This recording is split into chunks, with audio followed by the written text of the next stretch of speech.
Você mudou. Está mais calmo, mais focado. Está fazendo escolhas que antes nem conseguia imaginar. E aí, alguém que você ama olha para você e fala: você mudou. Não sei mais quem você é. Como se isso fosse uma acusação. Como se crescer fosse uma traição. A pergunta que ninguém faz em voz alta é essa: por que exatamente as pessoas que diziam querer o seu bem são as primeiras a se incomodar quando você começa a melhorar? A resposta não é sobre elas. É sobre o que a sua transformação revela nelas. E quando você entender isso, você nunca mais vai pedir permissão para crescer. Existe uma crença que quase todo mundo carrega sem perceber: a de que quem nos ama vai celebrar cada versão melhor que nos tornamos. Isso é uma ilusão confortável. E o estoicismo não tem interesse em te deixar confortável. Marco Aurélio escreveu: não esperes que as coisas aconteçam como tu desejas. Deseja que aconteçam como são, e terás uma vida tranquila. Aplicado às relações humanas, isso significa o seguinte: as pessoas ao seu redor não estão reagindo à sua transformação. Estão reagindo ao que ela diz sobre a vida delas. Quando você para de beber e seu amigo ainda bebe, você virou um espelho. Quando você começa a colocar limites e sua família nunca colocou, você virou uma acusação silenciosa. Quando você cresce, alguém ao seu lado sente que ficou para trás. O incômodo deles não é com você, é com o reflexo. Existe um mecanismo psicológico chamado equilíbrio relacional. Toda relação encontra um nível de equilíbrio entre as partes e funciona ali. Quando uma das partes muda, o sistema inteiro é forçado a se reajustar. Pensa numa balança. Você e alguém próximo vivem equilibrados num certo peso. Quando você começa a colocar mais peso no seu lado, o lado dele sobe. E subir assusta, porque subir exige esforço. A maioria das pessoas prefere puxar o prato de volta para baixo, a aprender a sustentar o novo peso. Epicteto, que foi escravo antes de ser filósofo, entendeu isso melhor do que qualquer um. Não é o que acontece com você que te perturba, mas o julgamento que você faz sobre o que acontece. O julgamento deles sobre sua transformação é o problema deles.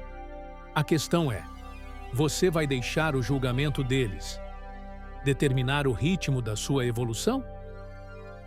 Você não chegou nessa situação por acaso. Desde cedo aprendemos que amor e aprovação andam juntos, que ser aceito depende de não causar desconforto, que crescer demais é uma forma de abandono. Márcia era filha de um historiador romano condenado por Tibério. Perdeu o pai, perdeu o filho. Sêneca escreveu para ela não para consolá-la, mas para desafiá-la. A dor não é o problema. O problema é achar que a dor te define. Muita gente carrega uma crença central formada ainda na infância: se eu mudar demais, vou perder quem amo. Então, encolhe. Fica menor do que pode. Chama isso de lealdade. Mas Sêneca disse: enquanto adias tua vida, ela passa. Você não traiu ninguém crescendo. Você só revelou que alguns vínculos dependiam da sua estagnação para sobreviver. Existem sinais claros de que o incômodo ao seu redor não é acidente. São 5, e eles escalam. Sinal 1. As pessoas começam a questionar suas escolhas com uma frequência que antes não existia. Você está exagerando. Isso é muita coisa. Antes você era mais tranquilo. Marco Aurélio respondia a isso com silêncio e ação. Ocupa-te com aquilo que é teu, não com o que os outros pensam de ti. Sinal 2. Alguém que antes te apoiava começa a minimizar suas conquistas. Uma promoção vira sorte. Uma mudança de hábito vira fase. Uma decisão corajosa vira impulsividade. Isso não é crítica. É proteção. Deles. Sinal 3. passam a evocar sua versão antiga como se fosse a correta. Você não era assim. Como se o passado fosse uma sentença e o presente fosse um erro a ser corrigido.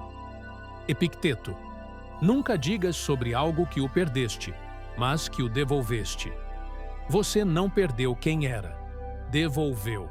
Sinal 4. Os convites param de chegar, não por mal, por incompatibilidade. Você mudou de frequência e alguns ambientes simplesmente não te recebem mais. Isso dói e está certo doer. Mas dor não é sinal de erro. Sinal 5. E o mais pesado: alguém que você profundamente ama olha para você e você sente que ela preferia a versão que sofria mais.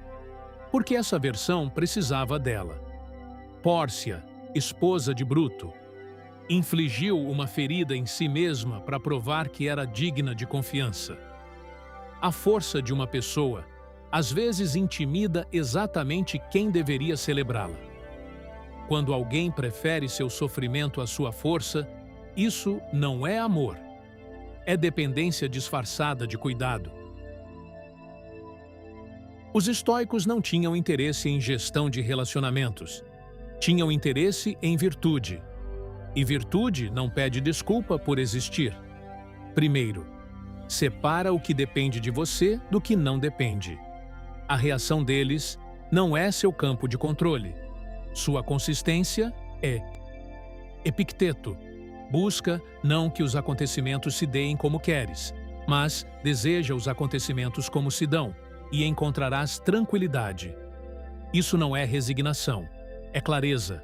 Segundo, continua, sem anúncio, sem debate, sem tentar convencer ninguém. Marco Aurélio governou o maior império do mundo e escrevia para si mesmo no silêncio da madrugada. Não para a plateia. A transformação real não precisa de aprovação para acontecer. Terceiro, mantenha o afeto sem abrir mão do crescimento. Você pode amar alguém e não encolher por ele. Amar não é se diminuir. Sêneca escreveu: retira-te em ti mesmo tanto quanto puderes e convive com aqueles que te podem tornar melhor. Escolher bem com quem você convive não é abandono, é responsabilidade. Daqui a 5 anos, onde você quer estar? Para, respira e pensa de verdade.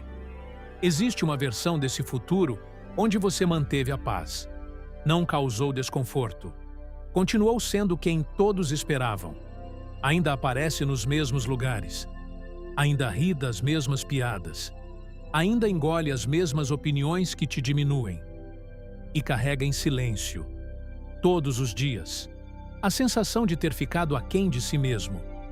Não de uma vez, aos poucos, do jeito que a água vai gastando a pedra, sem que você perceba exatamente quando deixou de ser quem poderia ter sido. E existe outra versão, onde você cresceu, mesmo quando doeu, onde algumas conversas não aconteceram mais, onde alguns almoços de domingo ficaram mais silenciosos, onde alguns vínculos não sobreviveram, mas os que ficaram são reais. Pessoas que te conhecem de verdade, não a versão que era fácil de amar, onde você olha para trás e não sente vergonha da escolha que fez. Sente o peso, mas não a vergonha. Hiparquia nasceu numa família nobre da Grécia Antiga. Tinha tudo que a sociedade chamava de boa vida, um futuro arranjado, um nome a proteger, um papel a cumprir. E abriu mão de tudo, não por impulso, por convicção filosófica. Foi viver e filosofar com Crates nas ruas de Atenas, enquanto a família se envergonhava, enquanto a sociedade a chamava de louca, enquanto homens tentavam humilhá-la em debates públicos, e ela respondia com mais precisão e mais calma do que qualquer um deles. Hiparquia não pediu permissão para ser quem era, e a história guardou o nome dela, enquanto esqueceu o nome de todos que a julgaram. Isso não é coincidência. É a lógica do tempo. O tempo não guarda quem foi aprovado. Guarda quem foi real. Marco Aurélio deixou escrito algo que atravessa séculos e chega inteiro até aqui. A qualquer hora podes começar a viver como planeias. Se não te é dada essa hora, então não é a vida que se vai. És tu que te vais. Você está indo embora aos poucos, toda vez que adia quem pode ser. Toda vez que encolhe para não incomodar. Toda vez que chama de humildade, o que na verdade é medo. A transformação não pede licença. Ela acontece ou não acontece. E cada dia, cada escolha pequena, cada limite que você coloca ou deixa de colocar, cada vez que você fala a verdade ou engole, você está votando. Em qual versão de você vai existir daqui a 5 anos?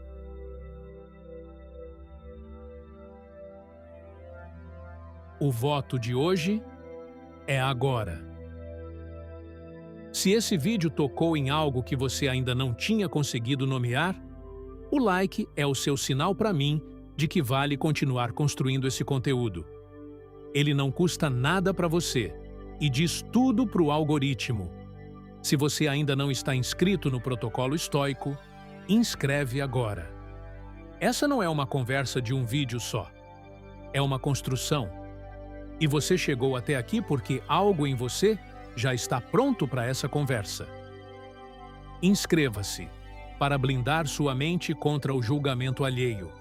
Agora me responde nos comentários, em uma frase. Quem na sua vida reagiu mal a uma versão melhor sua? Não precisa de nome. Só uma frase. Fique forte.